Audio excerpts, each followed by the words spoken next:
Hello दोस्तों, कैसे हो आप लोग। तो दोस्तों, Bharat versus Australia test match, पहला टेस्ट मैच का दूसरा दिन। और क्या शानदार दिन रहा, मैं कहूँगा भारत के लिए। शानदार बल्लेबाजी का मुजाहरा किया भारत के दोनों ओपनिंग बैट्समैन ने। 172 रन पे 0 विकेट है इस वक्त भारत का, और लीड हो चुकी है भारत की ऑस्ट्रेलिया के ऊपर 218 रन, और भारत का एक विकेट आउट नहीं है। क्या शानदार बल्लेबाजी। इस तरह भारत की बल्लेबाजी जो इन दोनों ओपनिंग बैट्समैन ने करी है, काफ़ी समय बाद देखी है भारतीय क्रिकेट में हमने। भारतीय क्रिकेट में क्या, हर जो भी आप दौरा किसी टीम को उठा के देख लो, अगर वो दूसरे दौरे पे जाती है, किसी और देश के दौरे पे जाती है, तो इस तरह की जो ओपनिंग पार्टनरशिप बहुत ही कम हो पाती है। दाद दूंगा दोनों ओपनर्स की, जिन्होंने इतनी शानदार पार्टनरशिप अभी तक निभाई है, और 172 रन की साझेदारी यशस्वी जायसवाल और केएल राहुल की हो चुकी है, और दोनों ने अपने विकेट को जमा कर रखा है और अपने विकेट को थ्रो नहीं किया बिल्कुल भी। शानदार बल्लेबाजी दोनों की। कल जैसा कि 150 रन पे भारत की ऑल टीम आउट हो गई, तो उसके बाद भारत ने ऑस्ट्रेलिया के 6 विकेट आउट कर दिए थे 67 रन पर।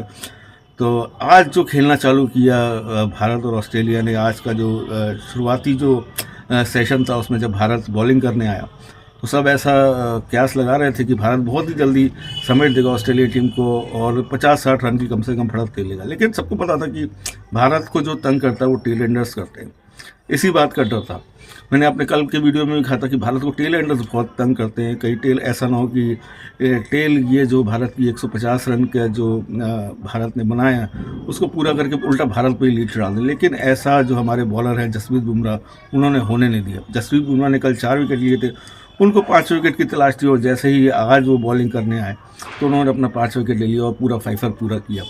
एलेक्स कैरी को विकेट कीपर के हाथों कैच करवाया उन्होंने। शानदार बॉलिंग करते हुए 5 विकेट जसप्रीत बुमराह ले लिए, और बहुत ही जल्दी ऑस्ट्रेलिया का नवा विकेट भी आउट हो गया। नाथन लॉयन के रूप में हर्षित राणा ने उनका विकेट लिया। लेकिन फिर थोड़ी बहुत साझेदारी बनी। थोड़ा ही डर लगने लगा था कि कहीं भारत ऐसा तो नहीं है कि लीड नहीं ले पाएगा किस थोड़े बहुत रन की भी। मिचेल स्टार्क और हेजलवुड जिस तरह से खेले, तो ऐसा लग रहा था कहीं ये थोड़े बहुत और रन ना बना दे तो भारत को तकलीफ होना शुरू हो जाएगी। लेकिन ऐसा हुआ नहीं। 104 रन जब ऑस्ट्रेलिया का स्कोर था, हर्षित राणा की एक बॉल पर मिचेल स्टार्क अपना कैच दे बैठे, और शानदार तरीके से भारत ने गेंदबाजी करते हुए 46 रन की ऑस्ट्रेलिया से लीड ले ली। ये 46 रन की लीड बहुत दिख रही थी, जिस तरह से कल बल्लेबाजी हुई थी, और ऐसा लग रहा था 40 रन की लीड बहुत है। लेकिन जो पिच है उसका जो बिहेव है बदल चुका है इस टाइम पे। ये जो पिच है पर्थ की, ऑस्ट्रेलिया में काफ़ी अब जो मैच हो रहे हैं उनमें जो पिचेस होते हैं वो ड्रॉपिंग पिचेस होती है। ड्रॉपिंग पिचेस बाहर से लाके लगाई जाती है मैदान के ऊपर, और इसके शुरू के जो 1-1.25 दिन होता है, इनमें मूवमेंट रहता है, सीम का मूवमेंट रहता है, इसमें थोड़ी नमी रहती है, जूस रहता है, घास रहती है, हर एक घास से भरी रहती है, तो बॉलर्स को मदद मिलती है। लेकिन जिस तरह से दिन बीतते जाते हैं तो ये पिच खेलने में आसान हो जाती है, जिस तरह से हमें दिखा।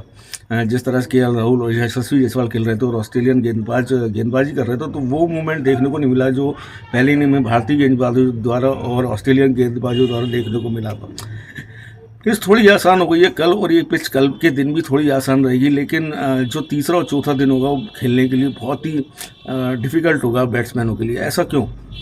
क्योंकि ड्रॉपिंग पिचेस होती है, खेलने में 1-2 दिन, शुरू के जो शुरुआती 1-1.25 दिन होता है उसमें तो मूवमेंट होता है, बाद में मूवमेंट खत्म हो जाता है। लेकिन बॉल स्किड करके फिर उसके बाद बैट्समैन तक आने लगता है, बैट पे अच्छी तरह पहुंचने लगता है, लेकिन जो दरारें होती हैं वो खुलने लग जाती हैं इस पिच की। इसलिए तीसरे और चौथे जो दिन में खेलना बहुत मुश्किल हुआ, क्योंकि दरारें जो है वो कल के दिन भी हो रहा है, तीसरा दिन है कल, तो दरारें खुलेंगी, और चौथे और 5वें दिन ये दरारों पे क्रिकेट खेलना मुश्किल हो जाएगा, क्योंकि कोई बॉल नीचे रहेगी, कोई ऊपर रहेगी, और स्किड होकर जब बॉल आएगा बैट्समैन पे और कोई नीचे रहेगा, कोई बहुत ऊंचा हो जाएगा, तो बहुत दिक्कत आने वाली है। तो ये जो 172 रन केएल राहुल और यशस्वी जायसवाल बना चुके हैं, बहुत महत्वपूर्ण रन है भारत के लिए, जो आगे जाके बहुत ही महत्वपूर्ण साबित होंगे इस टेस्ट मैच में भारत की जीत के लिए।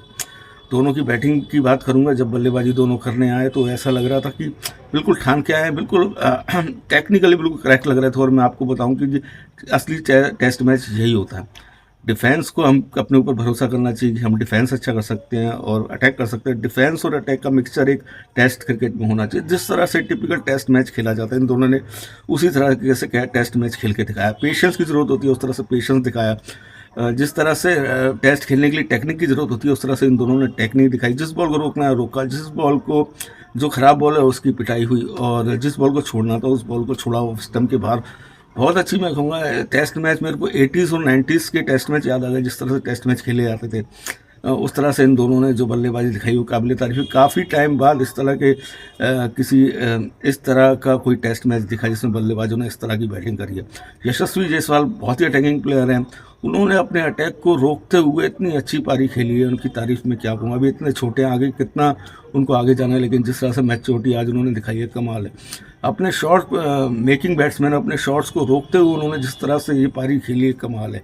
90 रन पे इस वक्त खेलते हैं, 193 बॉलों का सामना किया, और यशस्वी जायसवाल ऐसे बैट्समैन है कि 193 बॉलों का सामना कर लेते हैं तो 200 के करीब भी पहुंच सकते हैं, लेकिन उन्होंने अपनी जो नेचुरल इंस्टिंक्ट है, अपनी जो स्ट्रोक मेकर जैसे हैं जस्टिस, उनको स्ट्रोक ना मारते उन्होंने बॉलों को प्लेट की अच्छी बॉलों को रोका और जो बाहर जाती बॉलों उनको छोड़ा, और उन्होंने अपनी जो टेक्निक पे भी बहुत काम किया है। पिछली बार जो उन्होंने ड्राइव मारा था और पीछे कैच हो गए थे गली में, उन्होंने इस पे भी काम किया और बॉल को जो दूर की बॉल थी उनको छोड़ा, वो बॉल को बिल्कुल करीब आने दिया और बिल्कुल पास में आके खेले। तो अपनी टेक्निक में बहुत चेंज किया यशस्वी जायसवाल ने, कमाल का मैं कहूँगा प्रदर्शन। और केएल राहुल जिस तरह से उन्होंने खेला है, 62 रन पे अभी केएल राहुल नाबाद है, 93 गेंदों के अंदर बहुत ही अच्छा साथ दिया। मैं पर्सनली बताऊं कि मैं नहीं चाहता था केएल राहुल इस टेस्ट मैच में खेलें, क्योंकि जिस तरह से उनका प्रदर्शन वार्म अप मैचों में रहा है दोनों में, वो बिल्कुल रन नहीं बना पा रहे थे और टीम से भी अंदर बाहर होते रहते हैं, उनका कोई नंबर भी नहीं है। लेकिन जिस तरह से उन्होंने इस टेस्ट मैच में अपने आप को साबित किया, वाकई उनकी तारीफ बनती है। और जबकि उनको मजबूरन लाना पड़ा, क्योंकि उनके पास ओपनिंग में लाना पड़ा, क्योंकि रोहित शर्मा है नहीं और उनके पास ऑस्ट्रेलिया में खेलने का एक्सपीरियंस है, जबकि ईश्वरन भी थे टीम में, स्क्वाड में, लेकिन ओपनर, लेकिन उनको न खिलाते हुए केएल राहुल को खिलाया। ये निर्णय लिया टीम मैनेजमेंट ने और उन्होंने निर्णय को बहुत ही सही साबित कर दिया केएल राहुल ने। तो केएल राहुल की बहुत शानदार पारी कहूँगा मैं, यशस्वी जायसवाल को बहुत शानदार उन्होंने साथ दिया। अब कल का दिन है, तीसरा दिन है, इसमें भारत को ये देखना पड़ेगा कितना लंबा स्कोर को ले जा सकते हैं। कल थोड़ा खेलना मुश्किल होगा, आज के बनस्पत कल मुश्किल होगा, क्योंकि दरारें जो है खुल रही हैं और बॉल ऊपर नीचे रहेगा, तो शायद शुरुआत में आके विकेट गिर जाएँ और शायद ऑस्ट्रेलिया शुरुआती जो सेशन उसमें विकेट लेने को कामयाब हो। लेकिन अभी 218 रन है भारत को कोशिश करनी पड़ेगी कम से कम 400 रन स्कोर ले जाकर। ऑस्ट्रेलिया को 400 रन का टारगेट है, तो ऑस्ट्रेलिया के लिए मुश्किलें खड़ी कर सकती है भारतीय टीम। कम से कम एक कोशिश करनी होगी कि टी तक खेले और टी के बाद ऑस्ट्रेलिया को दे, अगर हो सके तो पूरा दिन खेले। अगर 400 साढ़े 400 रन का स्कोर ऑस्ट्रेलिया को आगे देते हैं चौथे और पाँचवें बनाने के लिए, तो ऑस्ट्रेलिया के लिए बहुत मुसीबतें खड़ी हो सकती हैं। जैसे कि भारत के बॉलर जिस फॉर्म में चल रहे हैं उस फॉर्म में बहुत मुश्किल है ऑस्ट्रेलिया का इस वक्त जीतना, और भारत बिल्कुल फॉर्म में लग रहा है। भारत के बॉलर्स और भारत के जो बैट्समैन इस टाइम पे खेल रहे हैं।